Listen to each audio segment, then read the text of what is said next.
and today I am going to be reading the fifth book, the Scooby Doo book in the series by James Gelsey, and this one's called Scooby Doo and the Howling Wolfman.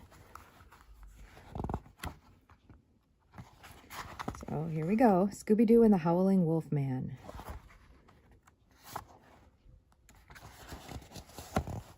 Chapter 1. Yee-haw, Shaggy called from the back of the Mystery Machine.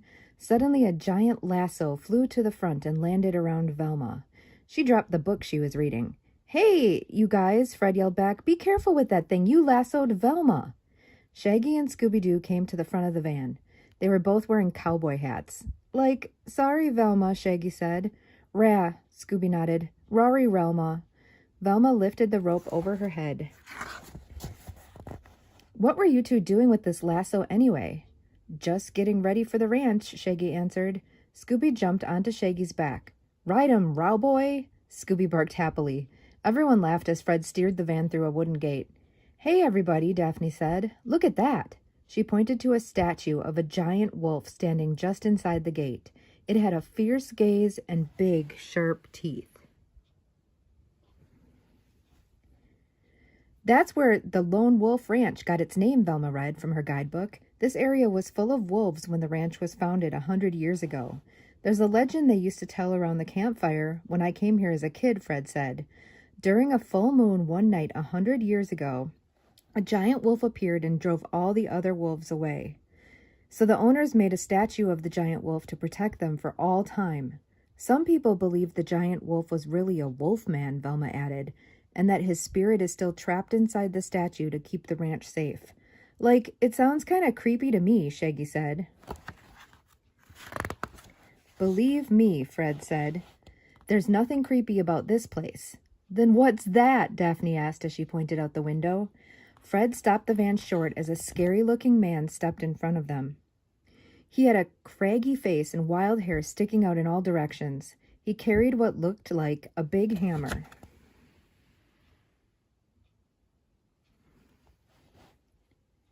"Rikes!" Scooby cried. He and Shaggy jumped under the seat. The man glared through the windshield with fierce gray eyes. "There's a full moon tonight," the man warned. "Leave now before the Wolfman comes and gets you all." He walked slowly backward up the road, never taking his eyes off the gang. Then he quickly turned and ran off into the woods. "Jinkies," Velma said. "Who was that?"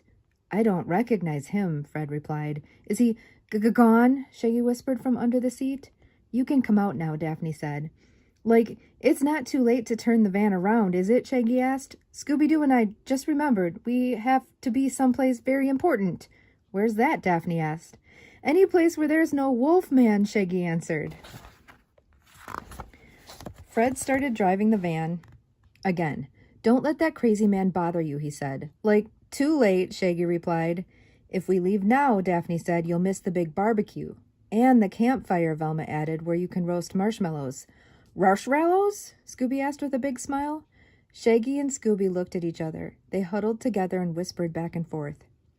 Scooby and I have decided to stay," Shaggy said. "What made you change your mind?" Velma asked. "Wolfman," Scooby said. Fred, Daphne, and Velma all looked puzzled.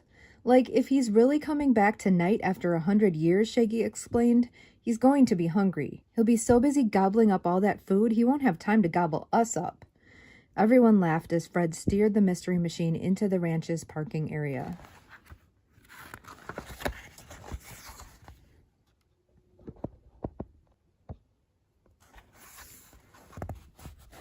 Chapter 2. The gang got out of the van and looked around. Across from the parking area stood a big red barn. The barn was next to a big open space surrounded by a low wooden fence. 2 horses were running around inside the corral, and a lone bull stood next to the fence. On the other side of the corral, there was a log cabin-style bunkhouse. "Howdy, partners," someone said. The gang turned and saw 2 men standing there. They were both dressed in cowboy outfits and wore big cowboy hats. They looked so much alike, it was hard to tell them apart. "Hello, Fred," the man on the left said. "You've sure grown since we saw you last." "Put her there, partner," the other man said. He reached over and slapped Fred on the back. "Thanks for coming for the big celebration." "Hi, Flint. Hi, Colt," Fred said. "Thanks for inviting me and my friends." "Any friends of yours are friends of ours," Colt said. Has Fred told you all about his summers here as a kid? Boy, he and Bucky Tanner used to get into some trouble. Fred blushed a little. He turned to the gang. Everyone, I'd like you to meet Colt and Flint Hopster, Fred said. They own the Lone Wolf Ranch. In fact, their great-great-grandfather founded the ranch 100 years ago.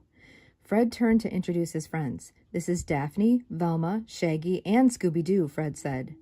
The man on the left took off his hat. He had short black hair. Nice to meet you, he said. I'm Flint. And I'm Colt, the other man said, taking off his hat. He had long, sandy-colored hair pulled back into a ponytail. I was just about to tell everyone that the whole ranch is just like I remembered, Fred said with a big smile. Colt looked right at Flint. What did I tell you, Colt said. We shouldn't change a thing. You're wrong, Flint said. We've got to expand this place if we want to save it. And if you won't do anything, I will. Flint stomped away angrily. Colt looked at the gang and put his hat back on. Sorry about that, he said. The ranch is in a little trouble, and we can't seem to agree on what to do. I convinced Flint to hold this big 100th birthday celebration to drum up business. If it fails, I don't know what we'll do. I just hope Flint doesn't sell the horseshoes. What's so special about horseshoes? Velma asked. Colt smiled. That must have sounded funny, all right, he said. Our great-great-grandfather made 4 gold horseshoes when he opened the ranch. We're going to be showing them tonight as part of the celebration. They're worth a lot of money now, but I think our great-great-grandfather really meant them to be good luck charms. Along with the wolf statue, Fred said. I see you still remember Coyote Cal's campfire stories, Colt said. Anyway, Flint keeps talking about selling the horseshoes so we can make the ranch a big cowboy resort. I'd rather keep it small and friendly, like the way you remember it, Fred. I think it's what our great-great-grandfather would want. I can tell you what I want, Shaggy whispered to Scooby. A great big burger. Rah, rah, Scooby nodded. His big pink tongue swept across his lips. Speaking of burgers, Colt said, why don't you go on over and say hello to Gabby? You mean Gabby Tanner's still the cook? Fred asked.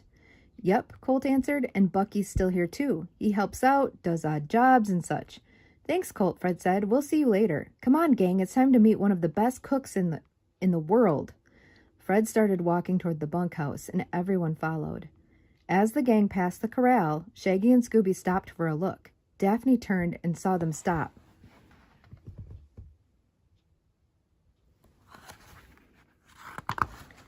Let's go, you two, she called. We'll be right there, Shaggy said. We just want to watch some real cowboys in action. All right, but stay out of trouble, Daphne said. She turned and continued walking. Like, don't worry, Daph, Shaggy said. What kind of trouble could we possibly get into?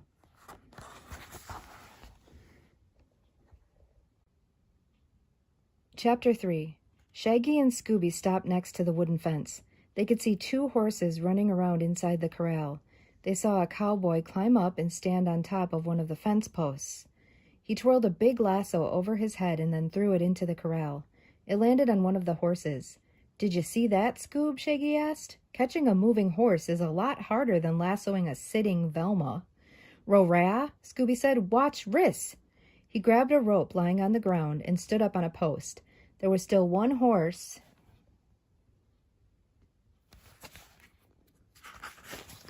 running around the corral. Scooby twirled the lasso over his head and threw it into the corral. It sailed through the air and landed on something. Way to go, Scooby-Doo, Shaggy called. You're a real cow dog. Scooby got off the post and pulled the rope in. But instead of seeing the horse, he was face to face with an angry bull.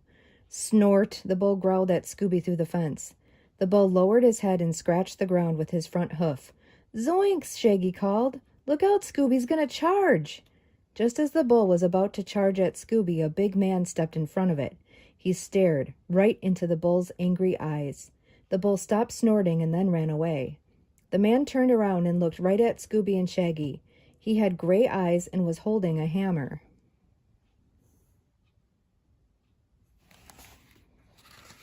Rikes! Scooby yelled, jumping into Shaggy's arms.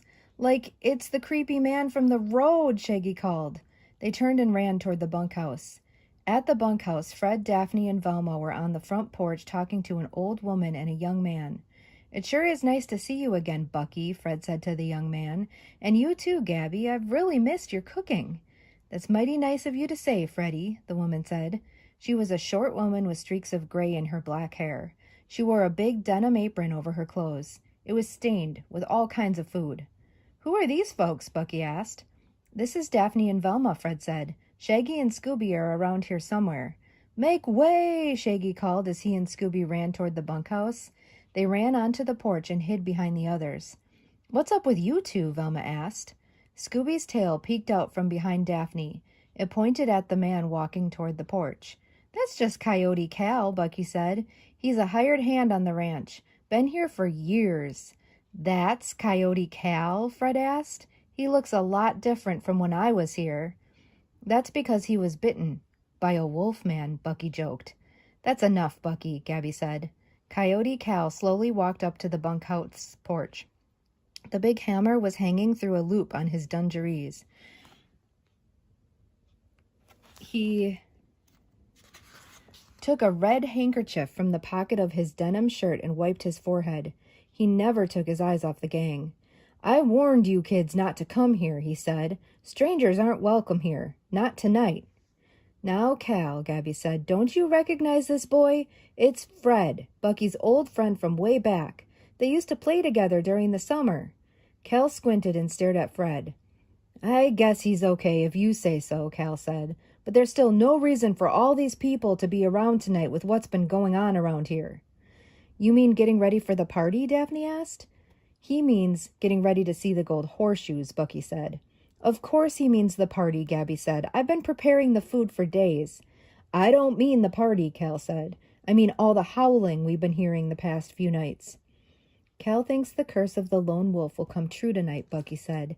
He looked at Shaggy and Scooby with an evil grin. "When the full moon rises, the moonbeams will shatter the statue of the lone wolf and release his spirit into the night. The wolfman will return. Ahoo!" Shaggy and Scooby dove behind Daphne again. Bucky laughed.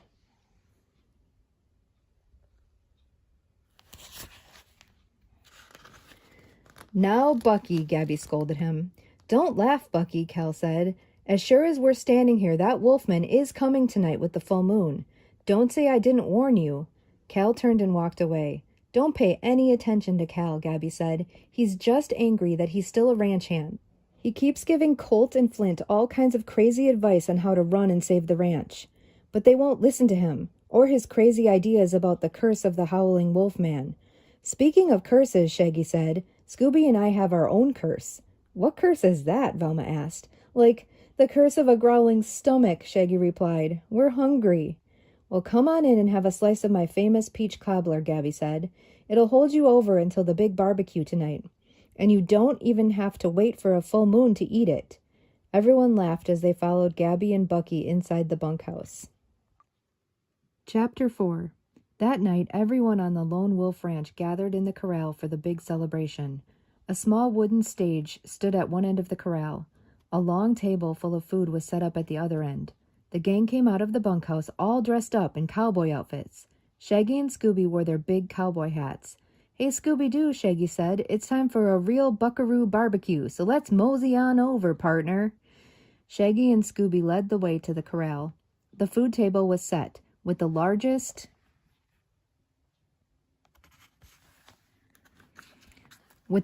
selection of barbecue food they had ever seen. There was barbecue chicken, barbecue ribs, barbecue beef, barbecue beans, barbecue corn, barbecue potatoes, barbecue carrots, barbecue hamburgers, barbecue hot dogs, and even barbecue pizza. Gabby and Bucky were busy behind the table. She filled empty platters and helped serve the food. The gang grabbed some plates. "Everything looks and smells great, Gabby," Fred said. "This sure brings back memories." "Hey, Fred," Bucky said, "remember the time Mom baked a dozen blackberry pies? We took them back to our secret hideout and ate every last one. We had stomach aches for days," Fred laughed, "but it was worth it." Colt and Flint walked over to the table. Flint was holding a small metal box under his arm. He grabbed a piece of chicken while Colt looked up at the sky. "It's a full moon," Colt said. "Would you forget about the curse?" Flint said. "I told you, Cal's crazy. I still don't understand why you want to keep him." "He knows more about this place than anyone," Colt said. "I can't fire him." "Well, you know, We won't be able to afford to keep the whole staff much longer, Flint said. So start thinking about who you can fire. Now let's get this thing started. Flint walked away before Colt could respond. Colt turned to the gang. Looks like we'll be starting soon, Colt.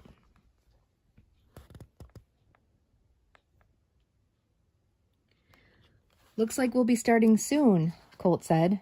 Come up front for a good view. Colt left and followed Flint over to the stage.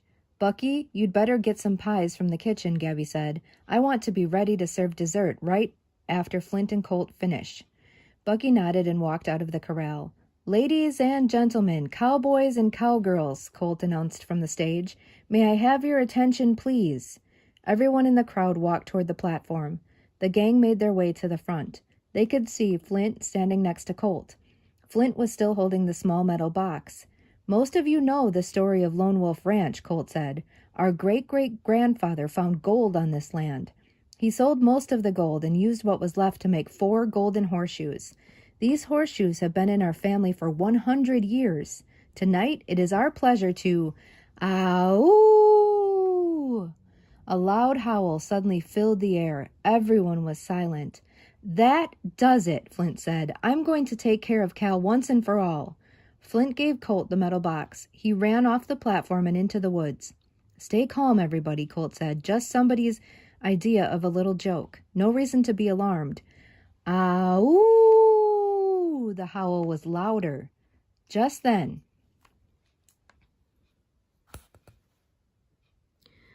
something ran out of the woods and onto the platform. It's a wolf, Daphne cried. Jinkies, Velma yelled. It's not a wolf, it's a wolf man. Wolfman, shouted Shaggy and Scooby as they ran away through the crowd. The wolfman snarled and growled at the crowd. Everyone gasped. Colt was so surprised he couldn't move.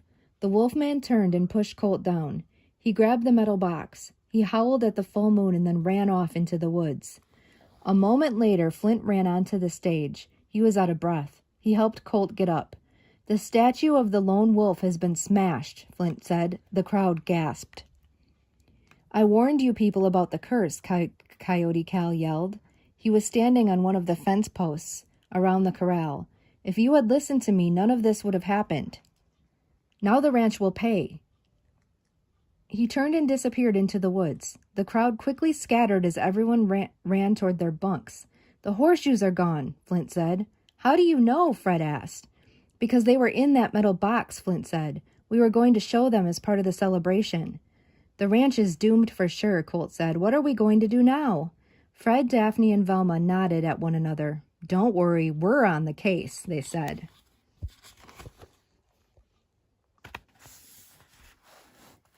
Chapter 5. The next morning, the gang met by the corral. Okay, everyone, let's start by splitting up, Fred said. Daphne and I will look around here and down by the lone wolf statue. I'll follow the wolf's tracks into the woods, Velma said. They may lead us to some clues. Scooby and I will look for clues around the kitchen, Shaggy said. The wolfmen might have built up an appetite. Oh, no, you two don't, Velma said. You're coming with me. There's a lot of ground to cover out there, and I'll need all the help I can get. Velma walked across the corral, keeping her eyes on the dusty ground. She was looking for wolf prints. There, Velma said, pointing at the ground. Follow those prints. Velma, Shaggy, and Scooby followed the trail of wolf prints into the woods. They walked around rocks and under branches. Man, 4 helpings of cowboy breakfast must not have been enough, Shaggy said. I'm getting pooped. He was starting to breathe heavily. Even Scooby was panting. That's because we're walking uphill, Velma said. Remember to watch where you're going. There are a lot of things to trip on in these woods. A lot of things to what? Shaggy asked. To trip, Velma began. Oops! Velma suddenly fell over a small rock. Her eyeglasses flew off her face as she landed in a pile of soft moss. Relma! Scooby exclaimed. He ran over to her. Jinkies, Velma said, sitting up. I guess I didn't see that rock. Now we have to find my glasses. I can't see a thing without them. Not to worry, Velma, Shaggy said. Scooby and I will find them in a flash. Come on, Scoob. Shaggy and Scooby started searching for Velma's glasses. Velma crawled around on her hands and knees, patting the ground around her. She crawled a few more feet and reached out her hand. This time she patted a furry foot. Scooby, don't just stand there, Velma said. Help me up. Velma reached out and felt a furry paw take her hand. "I'll give you 2 Scooby snacks if you find my glasses first, Scooby." "Hey, Velma, Scooby and I found your glasses," Shaggy called. He and Scooby walked up to Velma and handed her the glasses. Velma was puzzled. "If Scooby's with you, Shaggy," she said, "then who just helped me up?" Velma, Shaggy, and Scooby all turned and looked behind them. "It was the Wolfman! Wolfman!" they shouted as they all turned and ran away. The Wolfman let out a big growl. Grrr! Velma jumped behind a big bush to hide. The Wolfman swiped his paw at Shaggy and Scooby. They turned and ran into the woods. "Faster, Scoob," Shaggy said, trying to push Scooby along. "He's gaining on us." Shaggy and Scooby ran as fast as they could. They weaved in and out of the trees. They jumped over rocks and ducked under branches. The Wolfman stayed close behind, growling all the way. "This way, Scooby," Shaggy said. He and Scooby made a sudden turn and ran toward a clearing. "I think we lost him, Scooby," Shaggy said, "but we'd better hide somewhere just in case." As they ran, they looked for a place to hide. Scooby then saw a big hollow log lying on the ground. "Raggy, rear!" Scooby barked, dashing into the log. Shaggy quickly followed. "He'll never find us in here," Shaggy said. It was cramped inside the log. Shaggy and Scooby had to lie perfectly straight. "Now I know what a sardine must feel like." They heard a rustling sound in the bushes. Someone was walking toward them. Before Shaggy could stop him, Scooby poked his head out one end of the log. "Relma?" Scooby barked. "Growl!" It was the Wolfman. Scooby pulled his head back in just as the Wolfman swiped at the log. "Nice going, Scoob," Shaggy said. "Now he's going to get us for sure." The log started to rock. "Hey, what's going on?" Shaggy asked. With a great roar, the Wolfman gave the log a big push. It slowly rolled over a rock. Then it started picking up speed and rolled all the way down the hill. They were heading right for the ranch. "Ow!" howled the Wolfman from on top of the hill. "Help!" yelled Shaggy and Scooby from inside the log.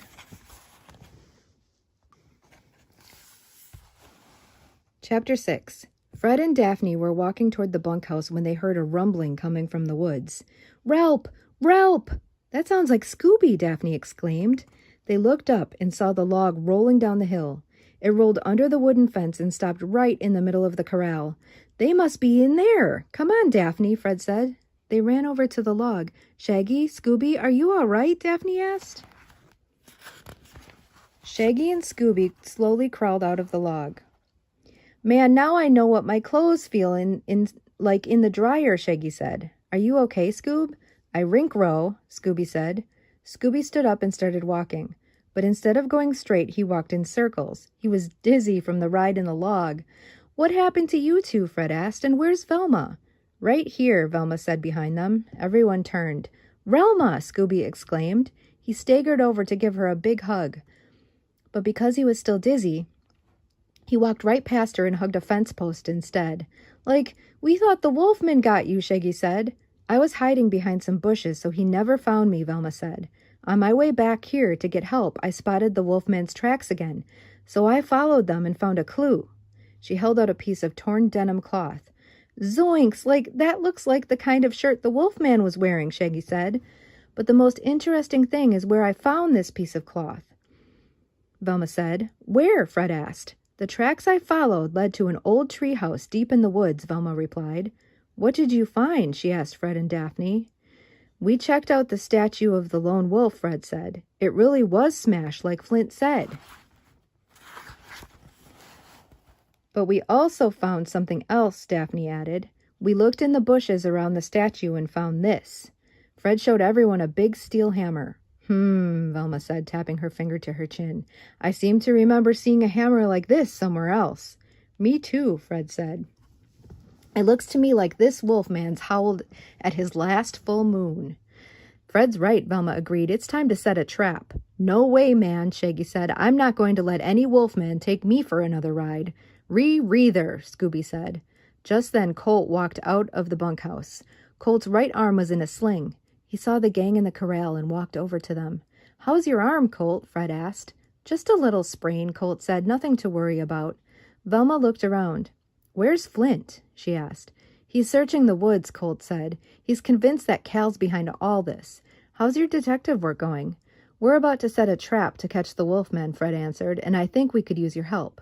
I'll do anything you want, Colt said. If word spreads about this Wolfman, Flint and I will have to close the place down for sure. Colt looked sad at the thought of it. We were just trying to convince Shaggy and Scooby here to help us out, Daphne said. And now I'm sure they'd love to pitch in, right, fellas? Scooby-Doo sat down and shook his head. Would you do it for a Scooby snack? Velma asked. Ruh-uh, Scooby said. How about for 2 Scooby snacks? Velma asked. Scooby just turned his head away as if he didn't hear her. How about for 2 Scooby snacks and one of Gabby's special peach cobblers? Colt asked. Scooby's eyes lit up. Reach Robbler? Oh, Roy! Oh, Roy! Oh, Roy! His tail wagged and he jumped up and down. Scooby, you get to work on solving this mystery, Colt said. I'll get Gabby started on that peach cobbler. And then gather everyone together, Fred said. You're going to help us solve the mystery of the Howling Wolfman.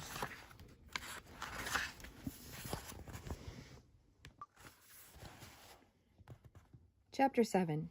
Later that day, the guests and workers at the ranch were gathered back in the corral. Gabby set up a barbecue lunch and Colt was standing on the stage. Friends, you'll be happy to know that the box that was taken last night did not contain the real gold horseshoes, Colt said. The box last night only had replicas in it. The real horseshoes are so valuable, we keep them buried in a secret place. So until we solve this mystery, we're going to keep the real gold horseshoes locked up in the bank's vault. I'll be getting them in just a little while to bring them to town. I hope you'll enjoy your lunch and have a good afternoon. Colt carefully jumped off the stage and walked over to the gang. That was perfect, Colt, Velma said. If my hunch is right, the Wolfman will be watching you very closely. That will stop everyone from worrying, Daphne said. Speaking of worrying, where's Scooby Doo? Shaggy pointed to the lunch table. Scooby Doo was building himself a great big barbecue sandwich. Shaggy tiptoed up behind Scooby. Just as Scooby was about to take a bite, Shaggy grabbed him. Ow! Shaggy howled. Rikes! Scooby yelped. He dropped the sandwich and dove under the table. Shaggy caught the sandwich before it could hit the ground. Thanks, Scoob, old pal, Shaggy said. He smiled and took a great big bite. That really hit the spot.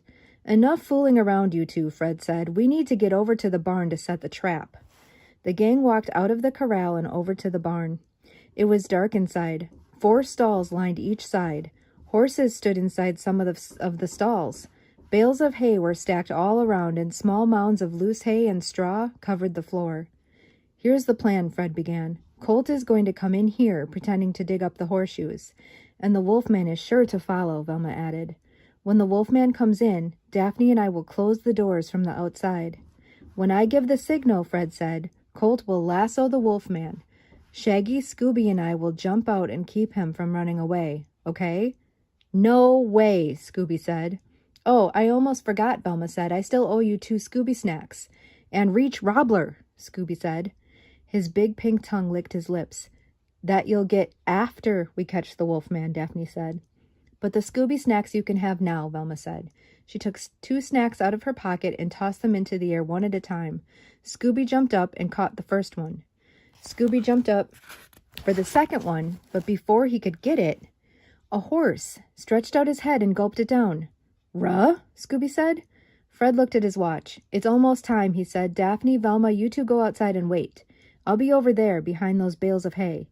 Shaggy, Scooby, you 2 hide in one of the stalls. And remember, don't make a sound. Like, no problem, Fred-a-rooney, Shaggy said. You can count on us.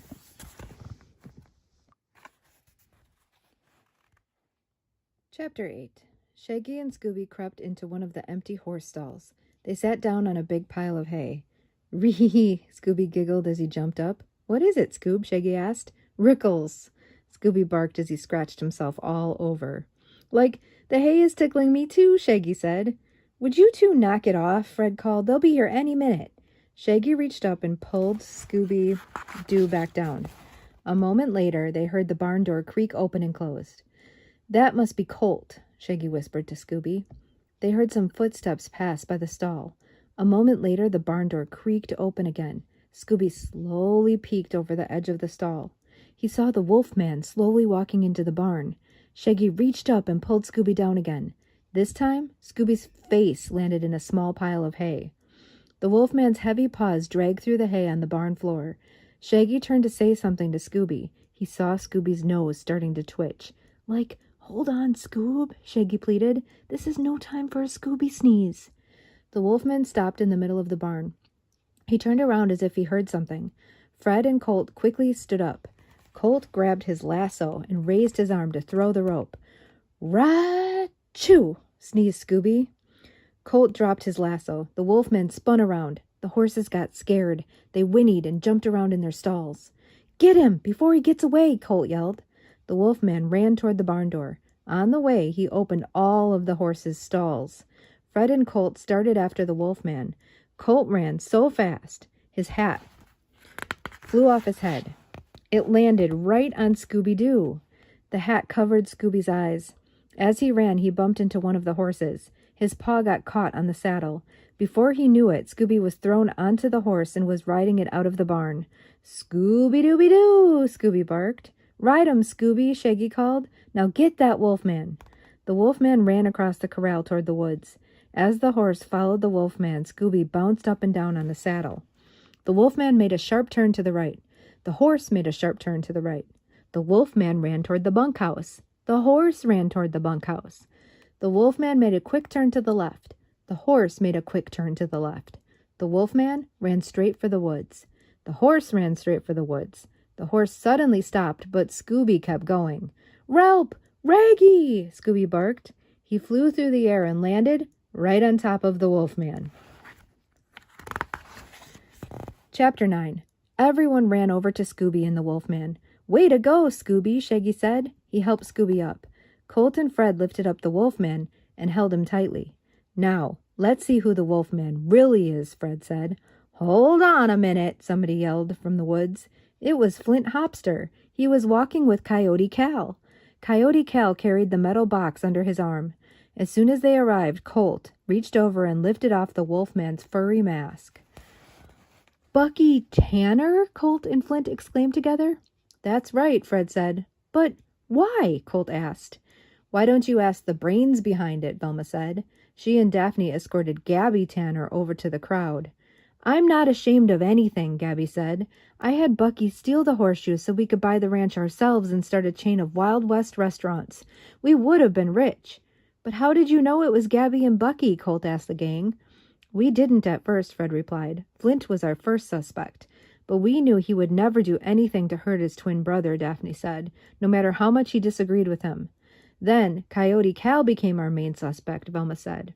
After all, he had been warning everybody about the wolfman for days. And he didn't make any secret about wanting to run the ranch by himself, Fred added.